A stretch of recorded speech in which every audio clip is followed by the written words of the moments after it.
Okay, thank you. Hello, and good morning. My name's Velma Nika Bruce, and this is the San Antonio African American Community Archive and Museum Oral History interview. And we're interviewing on the occasion of touching with North South Haywood and also asking people about the African American community. Today is October the 12th, 2019. It's about 12:35 in the afternoon, okay. And today we have, Mr. Clement Sullivan, right? Gordon Benjamin. Gordon, oh, I'm so sorry. Gordon Benjamin. Okay, who's here to talk with us and tell us about his experiences in San Antonio. So if you would please tell us, where were you born? I was born in June of 1949 on my father's 25th birthday. Born and raised in Alexandria, Louisiana, and after finishing ninth grade, my mother transferred. Well, she was working at the Pentagon, and we left Louisiana, rode Continental Trailways for 33 hours to Washington, D.C., where we stayed throughout the summer of 1963 until July 24th, when our transfer came through, and San Antonio, Texas was the closest place to South Louisiana where my grandparents lived. So we were relocated here. We stayed at Randolph Air Force Base a couple of months, and sometime in August we moved into a house on the corner of Crockett and Walters, which has since been gentrified. And now it's on the market for $343,000, somewhere in that neighborhood. And I attended Breckenridge High School, graduating in 1966. As a sophomore, I was probably the smartest kid in my speech class, because the speech class was composed mostly of jocks, athletes, football players, and basketball players. And without anybody knowing it, nobody would know that I stuttered at an early age. And my aunt, who was a member of Delta Sigma Theta sorority, my father made me down to her house so that I could practice in her regimen of read, write, recite, and commit things to memory. And coming to San Antonio and not ever having been in an integrated environment, I took a liking to the place, and some of the first people that I met, who were not so much as kind as people might be today, were other kids who said, you don't want to have anything to do with the Mexicans. Don't talk that lingo and don't eat that food. And I thought, same frown I have on my face when they said that. So I decided that, I'm like, well, why not? Well, if you don't understand that lingo, they could be talking about you. I said, well, you've been living around them all your life. Why don't you find out what it is they're saying? And they didn't have time for that. So I decided that I would be different, because I didn't have the same drawl that Texans had at that particular time. And Texas kids were so mean-spirited, I decided I would want to speak Spanish, not speak Mexican, but speak Spanish. And some of my colleagues, I was the equipment manager of the football team my sophomore year, one of the three equipment managers, and the others wanted to learn English. So they asked me, did I want to learn Spanish? And I'm like, well, yeah, but not like I see it happening. Somebody tell you to go say something to somebody else, and you don't understand what you're saying, and then it's a fight. Kid gets beat up. So I say, not like that, It's, no, we want to learn English. You seem to be pretty good at it, so if you help us with English, we'll help you with Spanish.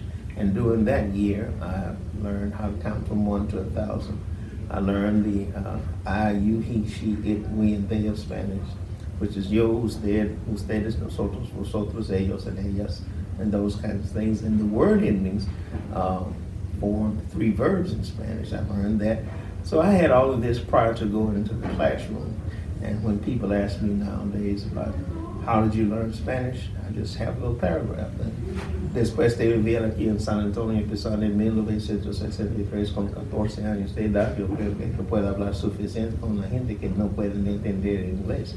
So that to me is to cross over, from where I was growing up in Louisiana. My dad taught us at the beginning of my 3rd grade year how to speak French.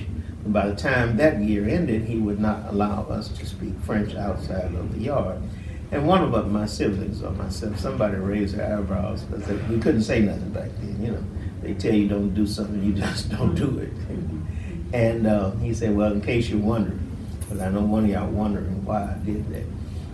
I know that other kids pick on you because you're smarter than they are, and therefore, if you cuss them out in French, I don't want to have to take off my job to come get your backside out of trouble.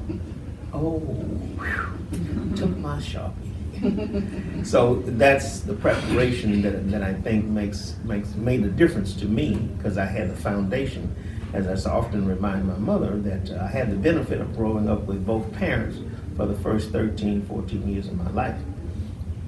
And whatever happened when y'all got separated and divorced had nothing to do with what I was going to do from that point on, because marching orders had already been given. You know, you have a reasonable expectation from home to be successful, so you apply yourself. And in high school, I did well at speaking. Won some trophies, won some rivers, represented the school, and won act plays, extemporaneous speaking, dramatic readings, things of that nature. So graduating from Brackenridge in 1966, I attended St. Philip's College when it was a 2-block school.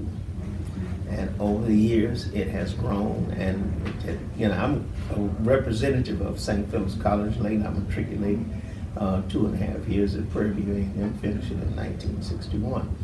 And somewhere in my college mindset, I thought, well, I know enough Spanish from high school, I can take French, and I'll go foreign service and economics, say differently.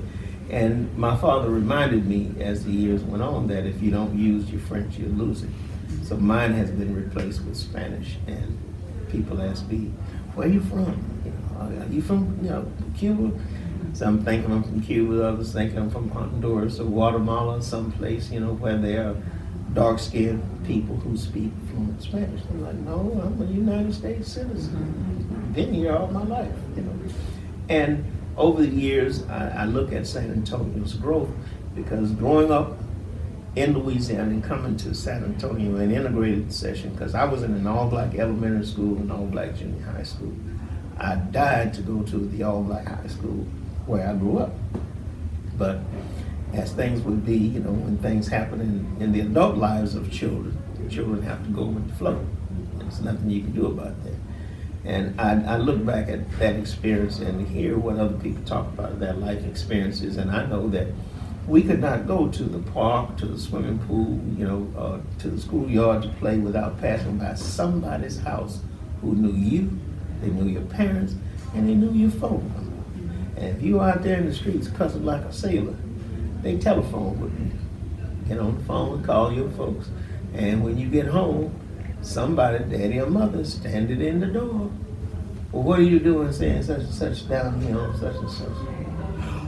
Oh, and if you denied it, the reverse was, oh, so you calling Sister Harris a lie.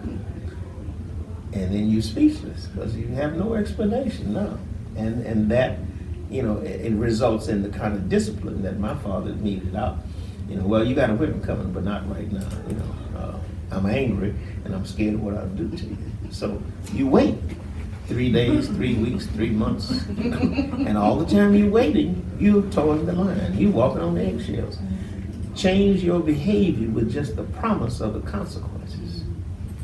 And that is something that our family structures in the African American community has gotten away from this. And when I worked for the city of San Antonio between 1982 and 1986, I had the opportunity to provide diversion counseling to kids who were picked up, you know, alcohol, possession, minus in possession of alcohol, small amounts of drugs, truancy, running away from home, all kinds of different recalcitrant, you know, impulsive behaviors. And it's about, listen, you're not going to be 14 years old all your life. You know, next year you will have another birthday and you'll be a year older. And there are tools you are expected to be able to pick up from 1 year to the next to handle the responsibilities of adulthood.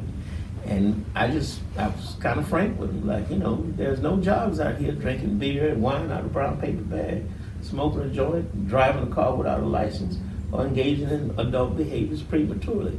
And that was the focus of what we did. And one of my colleagues at that time is now a judge in Superior Court. you know, and we talk often. And he said, man, you were always a good guy. Well, I recognized that my father's influence, you know, in the family structure was going to always be the driving force for me to be successful, you know. And last thing you want is to have your picture on the post office wall, you know, or you do something that brings shame on the family name. And this is a part of the culture of growing up, you know, in that environment. That parent has a reasonable expectation of you being successful, you know. And yeah, you know, and during my time in Phoenix, because I left San Antonio in 1988, after 2 years after the death of my brother here in San Antonio due to the violence associated with alcohol and drugs. And I come to find out that I was experiencing PTSD because I had 2 cars. I sold one, I let them repossess the other. And I didn't want to have any responsibilities, you know, want to have nothing to do with nothing.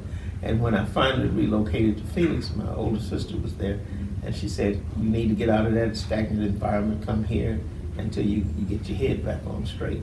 And I went to work, you know, one of my second jobs, I think I went to work for this mental health agency, and inside of the building they had a video library and printed library of all kinds of different things, you know, hallucinations, mental health, grief, just anything and everything that you would want to know about.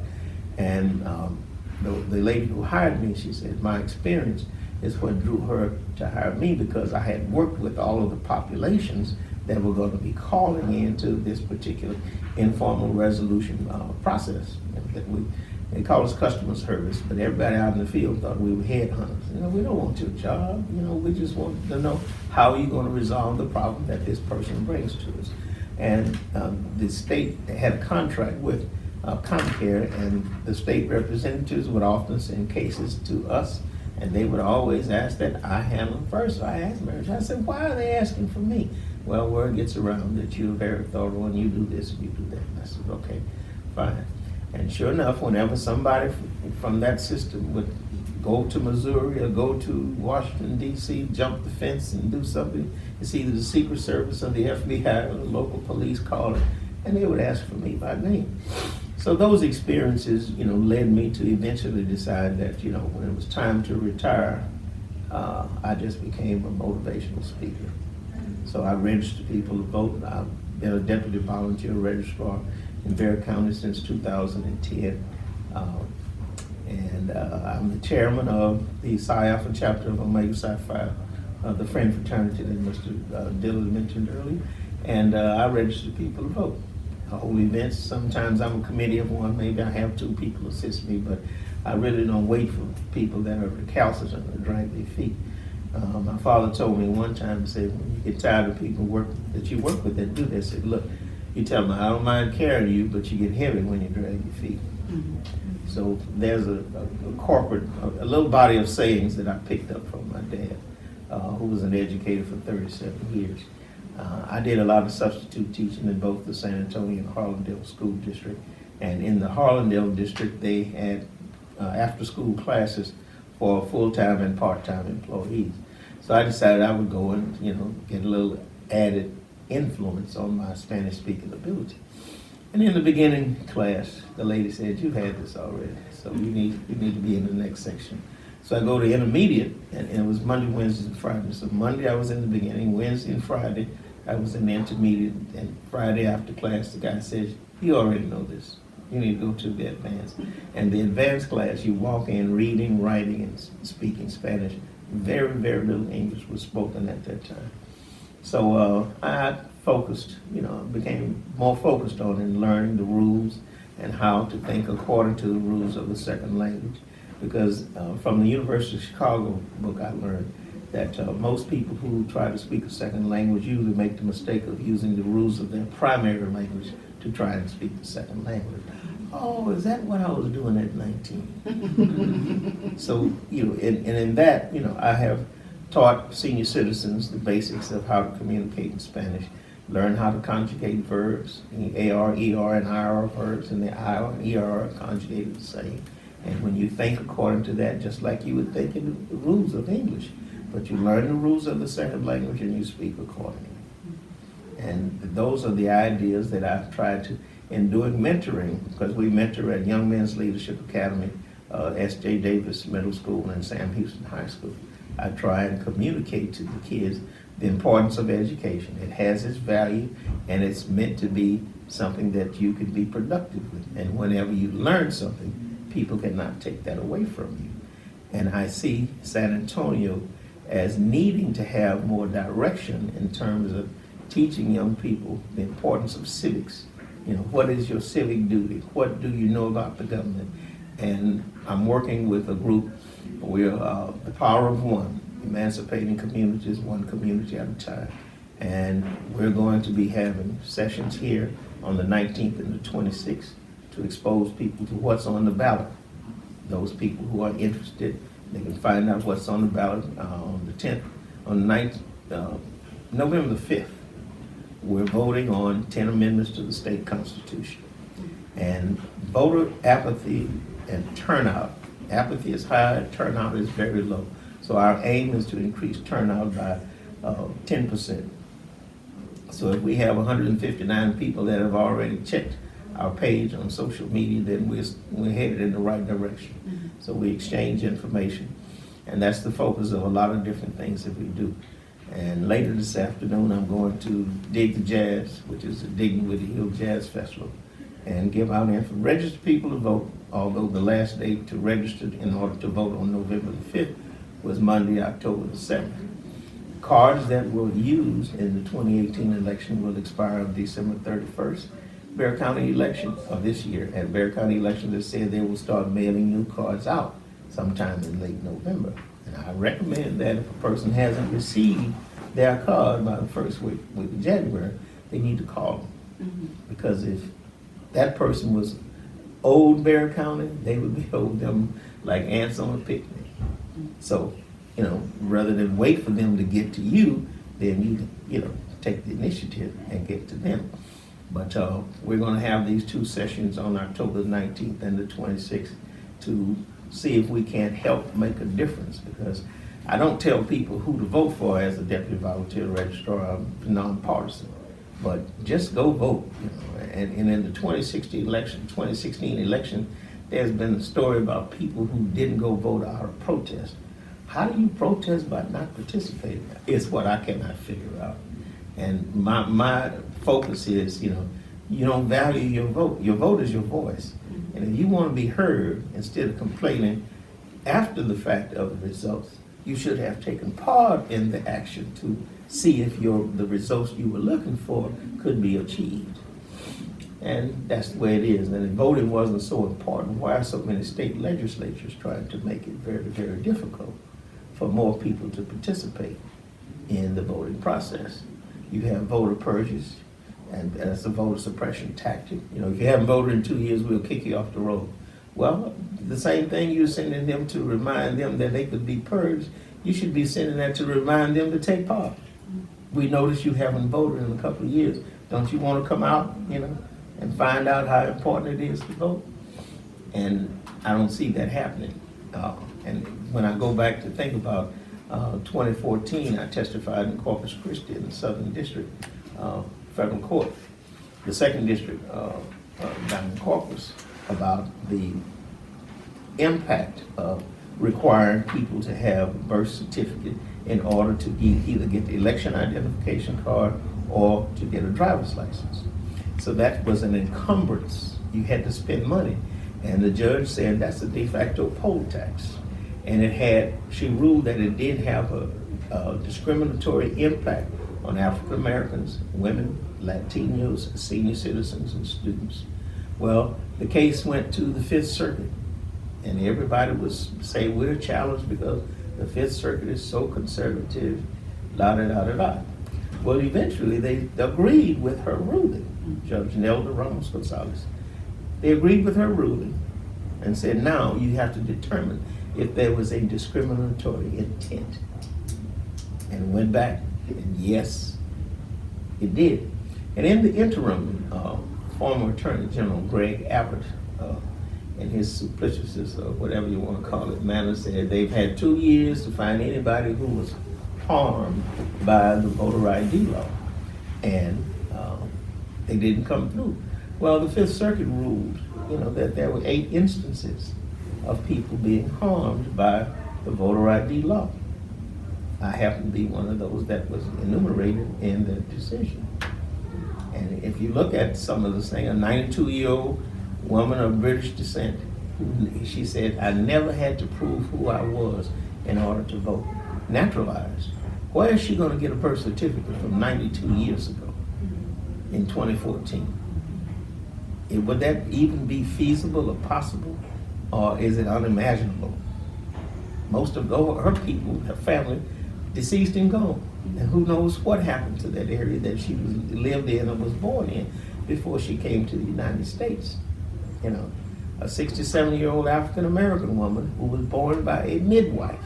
And in that time, it's written in the Bible of the family that this child was born at that time.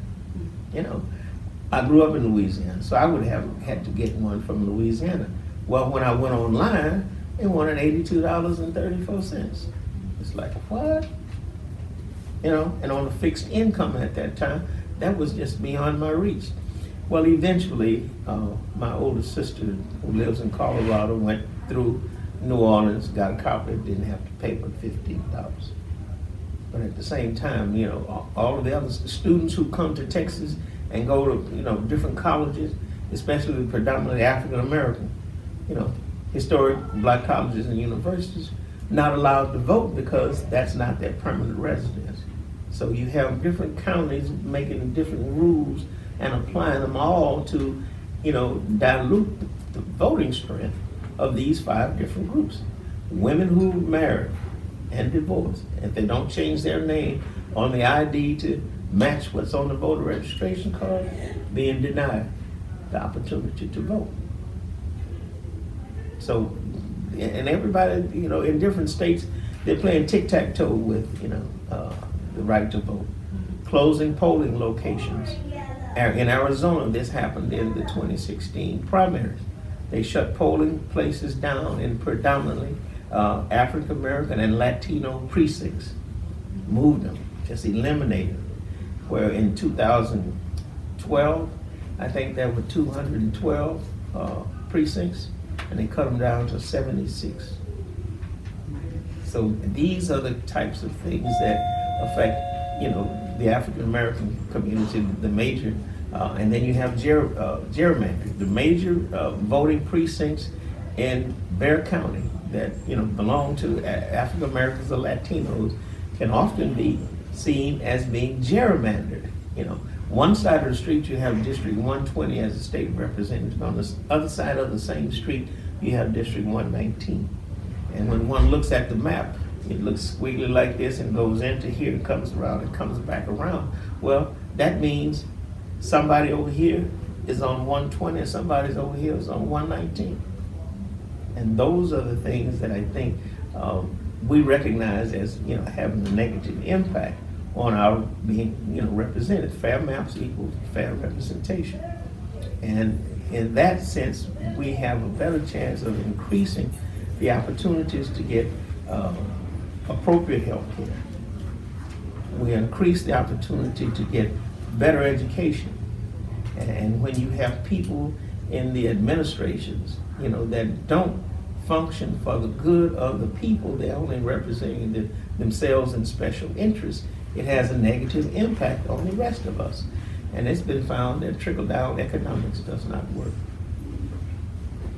And I believe, in my San Antonio experience, I speak to everybody who has something at stake, whether it's healthcare, whether it's education, whether it's voting rights, whether it's housing.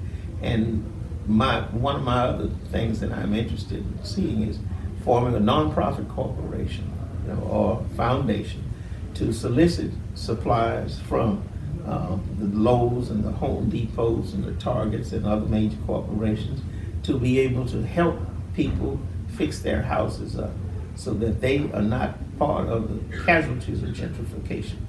And our country has survived model cities. We've survived urban renewal.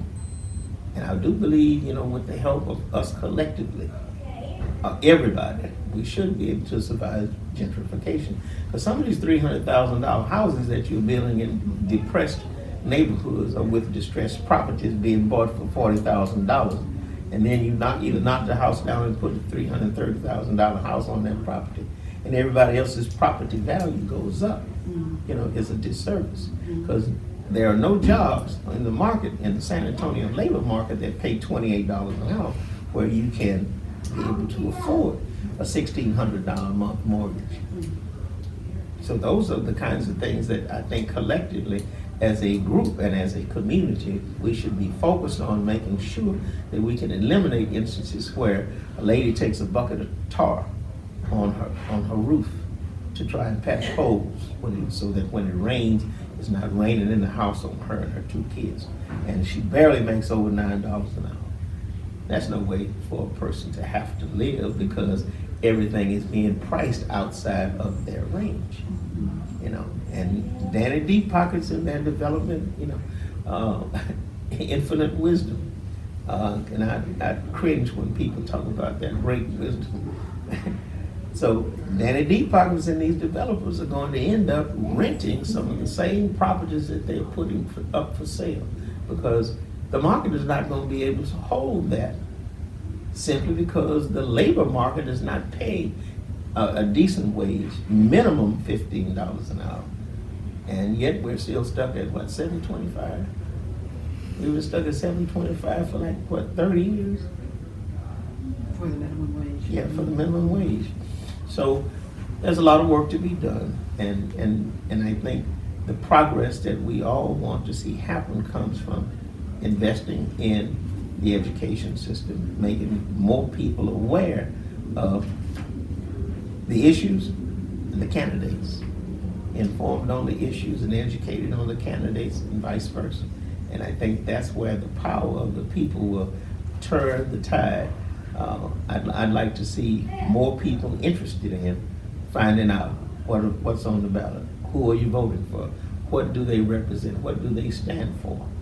And the importance of educating that voting group. And then the young people who are 17 years and 10 months or 18 years old, they need to be made aware of how important it is to do this, because you're not going to stay 17 all your life. I would have liked to have been 17 forever. But, you know, that's one of the things that happens when you come of age and you just age gracefully. You're still gonna, you know, one day you're gonna be the older people that you looked at when you were 18 or 20. So we're them now. And I think that's very important. And as far as San Antonio goes, when the powers that be recognize that people are not going to sit back and just let them, you know, steamroll everybody into submission. No, sometimes you have to walk in and you have to bang on the podium. You have to make some noise. And when the leadership is in a vacuum and you don't see anybody doing anything to benefit your community, it's time to become more active in changing the focus of the leadership, who do not see you as being valuable or as being interested in making positive changes. And they can do a lot of things to blow up the negative, because there are some TV stations, I wouldn't turn the channel, you know, to listen to them, because that's all I hear is something negative. And when something positive is happening, you can't get them to come out. But you let Johnny cut Sam, and they'll run over you in order to get that story. On the street that our facility is on, there was a shooting. And one of the television reporters came, and everybody she could talk to, she was sticking a microphone in their face. Is this a common incident here? Does this happen all the time? Are you afraid? Do you feel safe? It's like, I don't want to talk to you, because you remind, in my mind I said, you remind me of the role Sally Field played in Absence of Malice. Anything to get a story. And the one woman who was negatively impacted by the story she was after, she committed suicide. You know, and she played that role so well, I stopped liking her as an actress. I mean, you have to look at it because, and when you look at things in the light, in comparison to the real world, and then somebody comes along and does something that matches, the theatrics of Hollywood, it's like, ooh, girl, you don't know. We just don't want to talk to you. That's just the way it is. And some of the things that I read to keep up with what went on in the past and what changes we need to make in order to be able to focus on the future. Because nothing we do in the future, is going to be correct unless we recognize what we went through in the past. That's the only way you can take those. Oh, I have a question. Oh, okay. And I would just want to put this book in the conversation. It's called Bending Toward Justice, and it's by Gary May, either Gary or Steve. But it's the transformation of democracy in America and the passage of the 1965 Voting Rights Act. And it chronicles, parts of the movements to encourage people to register and vote from the late 50s, mid 50s, 55, 56, right on up to 1965. And in that, he chronicles certain violent incidents that were happening in Florida, in Alabama, in Mississippi, in Louisiana, throughout those years prior to 63 and prior to 65. And I checked the book out on like a Wednesday here at the library, and Friday I was finished because I could read 8 or 10 pages and think back, where was I when this was happening? So you get the historical reminders of where you were, and when you can see where you were and this was going on someplace else, it brings you up to speed. So it's like a catch-up. And 8 to 10 pages, I'm good. I think about it and I put the book down for 10 or 15 minutes and then I go back. I was reading up till 2 or 3 o'clock in the morning, simply because it was so captivating. And you could match, where was I when this part of that story is being told? And when those two kept coming, not so much in a collision, but in just an awakening as to what were you thinking when this was going on. And I knew where I was. I knew how I thought about things. And now I can recognize how much I felt. And I felt so much about these incidents and these things that were happening. And I'm saying now, as much as voting is recognized as important, and there were these efforts to keep people from using this franchise, to disenfranchise more people through threats and intimidation and murder. No, we cannot have that. That's unacceptable. So we have to do something to change that. And that's why I decided that I would work with the Bexar County Voting Rights Coalition. We had the opportunity to go to the hearing from the House of Representatives, had a hearing on redistricting out at Port San Antonio. Now that location, no public transportation, and there was construction around the building. But we marshaled 3 buses from the east side, the north side, and the west side, 175 people. My committee and the committee from one of the other fraternities both donated $250 towards the food for the bus riders. And the chairman of that committee just kept apologizing. We didn't expect these many people. We don't have enough space. I'm sorry, apologizing. One of the reverends said it was 7 or 8 times that he kept acknowledging that they weren't ready for us. Mm-hmm. And one of the speakers said, to show up in big numbers shows force. And some of the members, on the committee didn't want to say much. They kind of stuttered. It's like, okay, but we hear you. You're not agreeing that you want to make the maps public and different things of that nature, but that's the kind of movement, that puts us on the map, or it puts the other people who are representatives, on notice that these things have to change. And the Texas legislature has been, their maps have come out since 2011. They've been sued at least 3 times, and the decisions have come down that the maps were not fair. Just like the voter ID law, when it's been ruled, that has a negative and a discriminatory impact and intent towards African Americans, Latinos, women, senior citizens, and students. So something has to give. And more people need to become aware of that's what's going on, you know. And Bexar County has been 54%, blue since 2012, and it continues. And one of the things that the public's going to need to be made aware of is that in 2020 there are no straight ticket voting anymore. And that's pull the lever for each candidate instead of just putting it one time for that Democratic slate. Somebody said that was an intention by the Republicans to dilute the strength of Democratic voters. Yeah, okay, but we can combat that by making sure people are aware of the fact that this is who's on the ballot and this is what you need to vote for each one. I don't tell people who to vote for. I suggest that you go and vote against who you don't think belongs there. That's what I've been doing since I was 18. I've never voted for anybody. I don't vote for you. I'm voting against that other fellow, a person that I don't think needs to be in that office. I think it's one time that I voted for somebody because of labor. That's in the election of President Barack Obama. Other than that, I'm voting against who I don't think needs to be there. And because of straight ticket voting, we've lost some good people who had good ideas, but they were outnumbered, or they didn't campaign well enough, or whatever the facts are in that situation.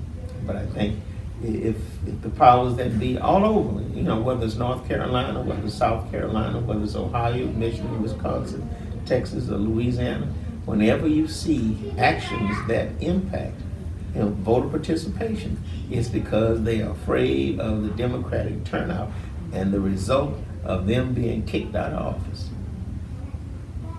And when it comes to ballot initiatives, the state of Arizona put it on the ballot for maps to be drawn by a citizens commission or to be continued to be drawn by the legislature. Well, the voters voted to have the citizen commission draw the maps to ensure fair representation. Well, the legislature decided in their infinite wisdom to sue this, and went all the way to the Supreme Court. And in April of 2016, the decision was rendered by one of the judges. Is like, no, you don't get to pick the voters. The voters pick the representatives. So they ruled that the legislature didn't have a standing in order to wipe out what the citizens had already voted for and put in place. So they lost that one. Texas, unfortunately, doesn't have a ballot initiative process. You have to go to the legislature in order to be able to get something put on the ballot.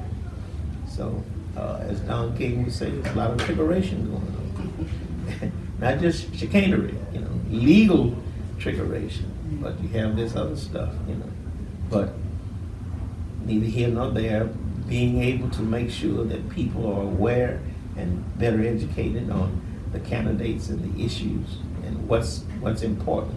What's important is healthcare, education, food security, and economics, and all of these different types of things, But when the maps are not fairly drawn, then you're not going to get fair representation.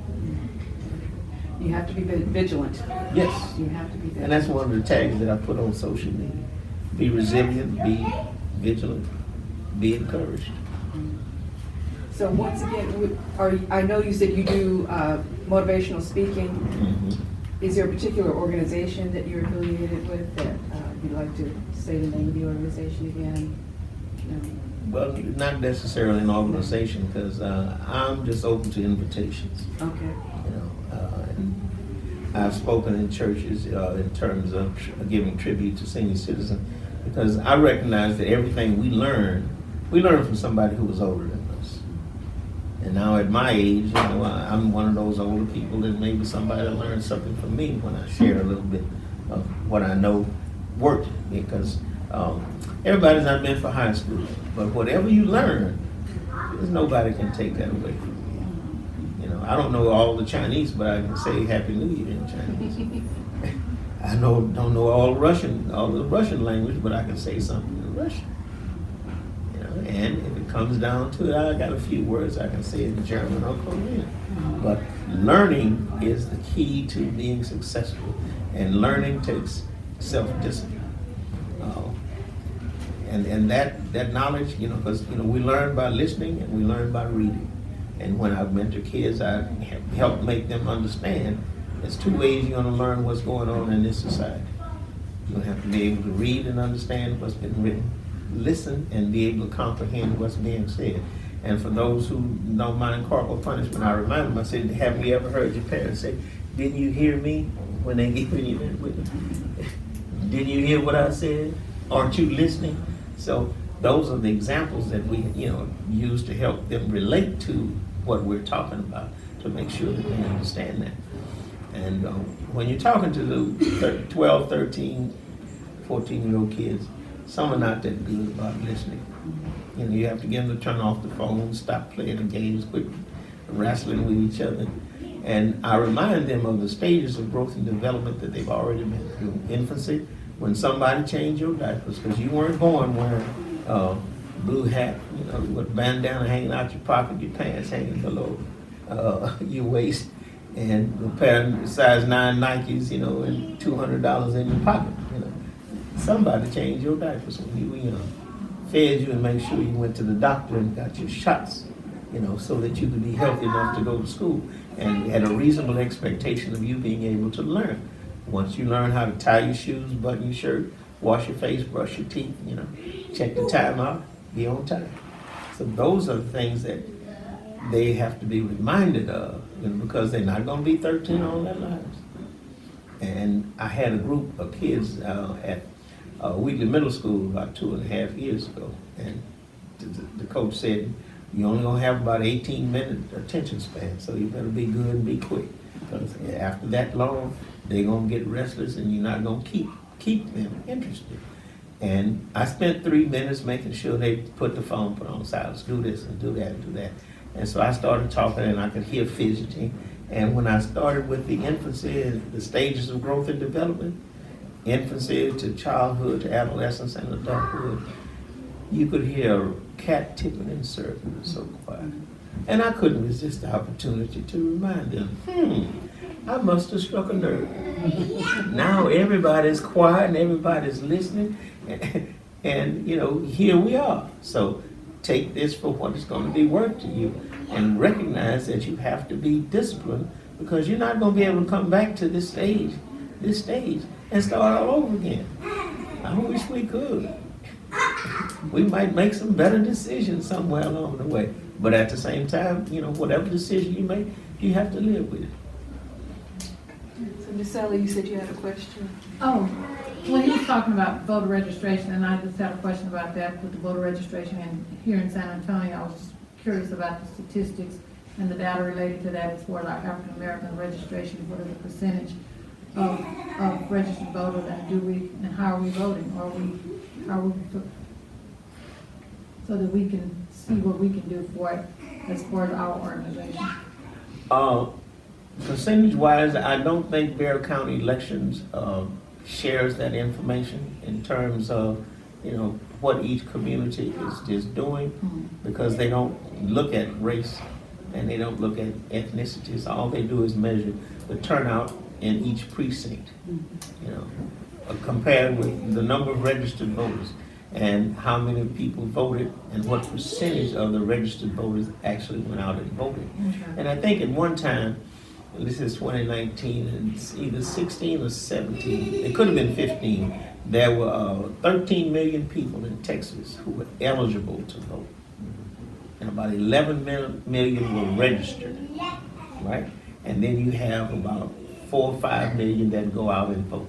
This is an entire state, all right? So there's, between the 11, the 13 who are eligible and the 11 who get registered, there's still some playroom in there for people to go out and engage those people, about the importance in registering and then going to vote.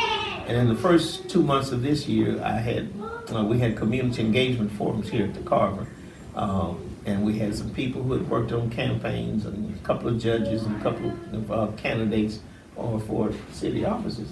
And we all came out and discussed how important it is to register people to vote. And we agreed in the forum that we do a bang-up job in registration. off the chain, over the top. But we don't do as well when it comes to voter turnout because we lose sight of the people. When we get them registered, we leave it up to them instead of keeping them informed or keeping them engaged. So in looking at what can we do to do better with that, there's civic, not only community engagement forums like the ones we're having on the 19th and the 26th, but there are civics classes that we can do in the churches or in the schools. And there's community engagement forums to continue to put the information out about who's on the ballot, what's on the ballot, and any changes that they're going to be in the voting process. There are going to be some combined precincts coming up next year. Okay. And what we've decided to do is to go down to Bear County elections and get a list of what precincts are going to be combined and where will this particular combined polling place be, so that people are not frustrated. I usually vote over here at Carroll, and then now I gotta go over here on W.W. White. I'm not taking off, So you lose that vote. Thank you. You're welcome. Any other questions? Okay. Well, thank you so much for taking the time to come out and visit with us. Oh, We you're quite appreciate welcome. it. All right. We're all going to remember to vote.